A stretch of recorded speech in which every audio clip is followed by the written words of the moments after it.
A wild leopard, trembling and soaked by rain, emerged from the forest carrying something in his jaws, a limp, unresponsive cub. No one moved, no one breathed. The ranger on duty had seen many things in his career, but never this. The leopard walked straight toward him, then laid the cub at his feet and backed away as if asking for help. What followed would shake the world. A story of pain, courage, and a bond that shattered every rule of the wild. Before we begin, make sure to subscribe to the channel, like this video, and turn on notifications. It helps us bring more emotional and inspiring stories to you every day. The rain over the Aberdare Mountains came down like sheets of glass, relentless and cold. A heavy fog clung to the treetops, muting the usual symphony of birds and monkeys. It was the kind of morning where even the predators stayed hidden, tucked beneath thick leaves and twisted roots. But on the eastern edge of the forest, something moved. Something that did not belong in the open. Ranger Elijah Cole leaned against the wooden rail of the outpost, sipping lukewarm coffee and scanning the tree line. He had worked in wildlife rescue for nearly 20 years and had seen things few people would believe. But what he saw next made him freeze mid-sip. A figure emerged from the mist, large, spotted, muscular, a leopard. But this was no ordinary appearance. Leopards were ghosts of the forest, silent, elusive, and never willingly seen by humans. And yet this one was walking directly into the clearing, with something in its jaws. A cub. Elijah's instincts kicked in. He reached slowly for the rifle resting beside the door, but something made him stop. The leopard was not stalking, it wasn't aggressive. In fact, its eyes, golden and haunted, carried something Elijah had never seen before in a wild predator. Grief. The cub, limp in the adult's mouth, was clearly dying. Blood stained its hind leg. Its tail hung motionless. It was too small to survive on its own, and far too still to be asleep. And the adult leopard? It wasn't retreating. It was approaching. Elijah stepped back onto the porch, uncertain if he should run or kneel. The leopard kept walking. Step by step, slow and deliberate, until it was just 20 feet from the ranger. Then 10, then 5. It stopped. Their eyes locked. Then, gently, the leopard lowered the cub to the muddy earth and stepped back. Elijah couldn't breathe. The cub gave a shallow, rasping breath, its chest barely rising. Elijah dropped to one knee, hands trembling. The leopard didn't growl. It didn't move. It just sat there, watching him, soaked in rain, shoulders slumped, as if waiting, as if begging. Elijah reached out, wrapped the cub in his coat, and whispered, "It's okay. I've got you." Still, the leopard didn't move. Something had happened in the wild that defied instinct, biology, and logic. A wild predator had brought its dying child to a human. And somehow, deep in that forest, in the middle of a storm, a bond was formed. But the fight for life had only just begun. Elijah cradled the cub in his arms as he rushed inside the ranger station, heart pounding. Its tiny body was cold, frighteningly light, and barely breathing. Blood from the injured leg had soaked into the ranger's coat, mixing with mud and rainwater. The cub let out a weak, high-pitched cry, the kind that didn't come from fear anymore, but from pain. He gently placed the cub on a folded blanket and grabbed his emergency field kit from the wall. His hands moved fast, but his thoughts were wild. A leopard, a wild adult leopard, had brought this cub to him, had waited, had trusted. That wasn't instinct. That was something else. Outside, Elijah peeked through the window. The leopard was still there, sitting in the pouring rain, his body tense, ears flicking. He hadn't moved since laying the cub down.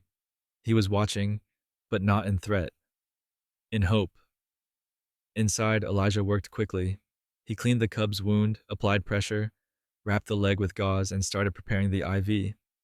It was a long shot, but he'd seen orphaned lion and cheetah cubs recover from worse. The real danger now wasn't the leg. It was the weakness, the cold, and the trauma. As he slid the needle under the cub's thin skin, the baby whimpered. "Hang in there, little one," Elijah whispered, voice shaking. "You got someone out there who didn't give up on you. I won't either." Just then a knock rattled the wooden door. Elijah turned fast, but it wasn't a visitor. It was the leopard. Paws pressed softly to the steps, head low, golden eyes peering inside. Not growling, not pacing, just watching. Elijah froze. Every survival instinct screamed at him to back away, to shut the door, to reach for his rifle. But something deep inside overruled that voice. He opened the door wider. The leopard didn't enter, but he didn't leave either. He sat just beyond the threshold, eyes fixed on the cub. "Is he yours?" Elijah asked softly. The leopard blinked. Elijah sat down on the floor, letting the silence speak, and for a while neither man nor beast moved. Only the sound of rain tapping against the tin roof filled the room. The cub stirred. A tiny paw flexed, then another breath. Alive, but not safe yet. Elijah knew he'd need help. A wildlife vet, supplies, warmth, luck. And time was running out. He looked at the leopard again. "If we're going to save him," Elijah whispered, "we'll have to do it together." He didn't expect an answer, but the leopard didn't move, didn't run. He stayed. And outside, the storm rolled deeper into the valley. Unaware that, in one quiet ranger station, something impossible had just begun. The rain softened overnight, but the tension in the air remained thick, as if the forest itself knew something was happening beyond comprehension.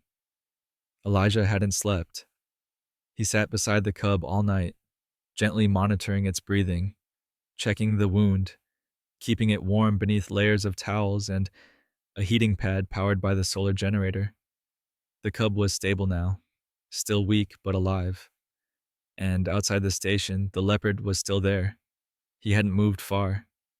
He kept to the shadows near the tree line, lying low beneath a bush. His coat was dark with rain, his eyes glowing faintly in the pre-dawn mist. Every time Elijah stepped out to gather supplies or clean the wound, he could feel those eyes watching him, not like a predator, but like a father. Elijah had called headquarters the night before, asking for backup, not to capture the leopard, but to bring vet support for the cub. The line crackled with disbelief when he described the situation. "A male leopard brought you the cub?" the dispatcher repeated. "Yes," Elijah replied. "And he's still here." "Do you need tranquilizers?" "No," he said, glancing out the window. "I need them to bring antibiotics and kitten formula fast." By late morning, the sun finally pierced the mist. The jungle began to stir again, birds singing cautiously, insects buzzing. Elijah stepped outside with a bowl of water and some fresh gauze, setting it just beyond the porch. He didn't look directly at the leopard. He didn't need to. A few moments later, he heard soft footsteps. The leopard emerged, slowly, and approached the bowl. He drank, carefully, as if acknowledging the gesture. Then, with one last glance toward the cabin, he returned to his place in the shadows. Elijah turned toward the cub and smiled. "Your dad's still watching over you." But deep inside, he wondered, was it really his father? Biologically, it was almost impossible. Male leopards didn't raise cubs. If anything, they were known to kill them. So, what was this? Later that afternoon, the vet team arrived. Dr. Hannah Voss, an experienced wildlife surgeon, and her assistant, Ruben. They moved swiftly, checking the cub's vitals, examining the bandage, administering medication. This baby should be dead, Hannah muttered, but something kept him going. Elijah looked out the window again. I think I know what. That night, when the team slept inside and the cub finally stopped crying in his sleep, Elijah stepped onto the porch, and for the first time, the leopard stood up, walked toward him, and stopped just a few feet away. They looked at each other, two beings from opposite worlds, sharing one fragile mission: to protect what little life they could. For the next 2 days, the ranger station became a place where the wild and the human world held their breath together. Inside, the cub was healing. With each passing hour, he regained a little more strength, blinking more often, lifting his head, letting out soft, raspy meows. Dr. Voss administered antibiotics, pain meds, and formula with practiced calm. Reuben kept records and adjusted the heating pads. Elijah never left the cub's side, only stepping out to check on their silent guardian. Because outside, the leopard never truly left. He circled the cabin at night, left deep prints in the mud near the water basin, and sometimes, just sometimes, sat in full view on the hill across from the porch, his golden eyes locked on the building. I've worked with animals for 20 years, Dr. Voss said, watching him one morning, but I've never seen anything like that. He's not just watching, he's waiting. For what? Reuben asked. Elijah answered without hesitation. For his cub to come back. But the reality was more complicated than that. The cub wasn't out of danger yet, and even if he survived, he had been handled by humans, fed, treated, touched. Would the adult still accept him? Would instinct kick in and push him away? Or worse, turn against him? That evening, Elijah stepped outside with the cub gently wrapped in a fleece cloth. The sky was painted in purples and golds, and the air was finally warm again. The leopard was resting on the same hillside, watching. Elijah took a breath. He walked into the clearing. The cub nestled in his arms and stopped about halfway between the station and the trees. He knelt slowly, unwrapped the cloth, and let the cub rest in the grass. Then he backed away and waited. The jungle held still. Leaves rustled, a bird cawed. And then the leopard stood. His body was low and slow, but not hostile. He walked to the cub, sniffed him, paused, and let out a sound. Not a growl, a low, rumbling purr.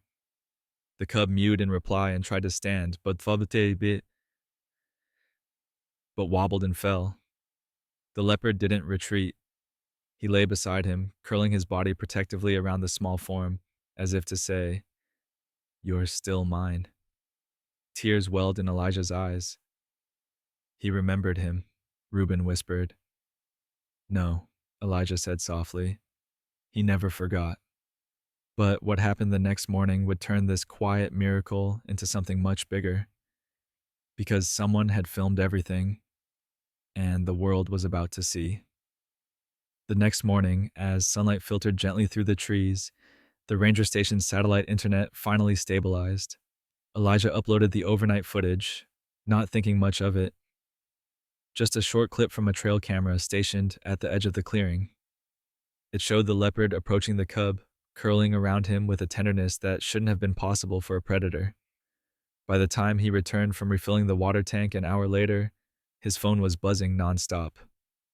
The video had gone viral. Shared first by the reserve's official page, it was quickly picked up by wildlife forums, then regional conservation groups, then global platforms. Before noon, it had been re-uploaded by news agencies across the US, Europe, and Africa. Headlines flooded the internet. Leopard brings dying cub to human for help. What happens next is unbelievable. Incredible act of trust between wild leopard and ranger captivates millions. The story that's changing how we see the animal kingdom. People weren't just watching, they were feeling. Comments poured in by the tens of thousands. From parents who saw their own desperation in the leopard's eyes, from doctors who knew what it meant to fight for life against time, from survivors of all kinds who said, I didn't think I'd cry over a leopard, but I did. At the reserve, Dr. Voss stood at Elijah's side, stunned. This isn't just about animals anymore, she said. This is about something deeper. That afternoon, a group of journalists appeared at the station's entrance. They weren't invited, but they weren't turned away either. Elijah allowed one photographer, under strict supervision, to capture images from a distance. The photos, the cub curled into the leopard's side, the ranger sitting quietly just feet away, were on the front page of major newspapers by the next morning. And the cub? He was thriving. He could now stand on his own, his eyes brighter, his breathing steady. He would need more recovery time, but he was out of danger. The bond with the adult leopard only deepened. He groomed the cub, shielded him from the sun, even growled lowly when birds flew too close. But not once did he show aggression toward Elijah. It was as if a silent agreement had been made, a sacred, unspoken contract of trust. Yet deep down, Elijah knew. The forest doesn't allow for permanent miracles. The day would come when the cub would have to return fully to the wild, and the adult would take him. But first, one final moment had to happen. One that would leave even hardened skeptics speechless, because soon it would be Elijah's turn to say goodbye. The sun rose slowly on what would become the most unforgettable day of Elijah's life. A soft amber glow bathed the ranger station, catching the mist as it floated through the highland trees. Birds sang gently, not in warning, but in peace. Inside the cabin, the cub was stronger. His steps were steadier now, his eyes brighter. He had begun to pounce clumsily at falling leaves on the porch. And outside, the adult leopard, who had now been silently guarding this human world for nearly a week, had moved closer than ever before. He lay just beyond the porch steps, his golden gaze never straying far from his cub. Elijah stood at the doorway, a warm cup of tea in hand, staring at the scene with an ache in his chest. He had seen animals come and go, rescued, released, lost. But never like this. Never one who had asked for help, and never one who had waited to say goodbye. By mid-morning, Dr. Voss approached gently, notebook in hand. He's strong enough now, she said softly. If we're going to return him to the wild, it should be today. Elijah nodded. He knew. They didn't need cages or trucks. The cub had barely ever left the adult's side since returning outdoors. But this would be different. This time, Elijah would be the one stepping back, letting go. The moment came just before noon. Elijah knelt in the grass outside the cabin, the cub nestled against his leg, purring softly as he chewed on a corner of Elijah's sleeve. The ranger laughed quietly, brushing his fingers through the cub's soft, dappled fur one last time. You don't belong with me, he whispered. You were just borrowed. He looked up. The adult leopard was waiting, just 10 feet away. For the first time, Elijah felt no fear, only awe. He gently scooped the cub up and walked across the clearing, slow and steady. The cub didn't resist. He looked up at Elijah, blinking once, as if to say, I understand. At the edge of the forest, Elijah set him down. The cub hesitated, turned, looked back. Then the adult leopard stepped forward. He didn't grab the cub, didn't nudge or push. Instead, he waited, watching the ranger, waiting for his goodbye. Elijah lowered himself to one knee. He didn't speak. He just looked at them, tazaz, predator and prey no more, but father and son. Then he whispered, go. And the cub did. He trotted toward the leopard and was instantly wrapped in a protective nuzzle, their bodies touching from shoulder to tail. Together, without a sound, they disappeared into the trees. Elijah didn't move. He stayed on his knees long after they vanished, staring into the space they had left behind. Something inside him cracked open, not from sadness, from wonder. In the weeks that followed, the story continued to ripple across the globe. The final footage of the leopard waiting for Elijah to say goodbye before disappearing into the wild was viewed over 200 million times in just 10 days. It aired on primetime news, it was taught in ethics courses, it was translated into 37 languages, and it made people feel again. From a war veteran in Arizona to a young girl in Nairobi, people shared how this story changed their view of animals, of connection, of what it means to trust. Conservation donations to the Aberdare Reserve tripled. New wildlife protections were passed in Kenya and inspired drafts in multiple countries. But Elijah? He returned to his station. He still walks those trails, checks those cameras, tracks paw prints in the mud, and every now and then, when the forest is still, he sees them. A spotted cub, no longer so small, watching him from behind the ferns. And beside him, always beside him, a pair of golden eyes that blink once and disappear. But they never leave for long. Because some bonds, no matter how wild, are never truly broken. If this story moved you, remember, real courage sometimes means asking for help, and real compassion knows no boundaries. Not of species, not of fear, not of instinct. Subscribe to the channel, leave a like, and share this story with someone who believes the world still holds moments of beauty and connection, because sometimes, even in the wild, love is louder than survival.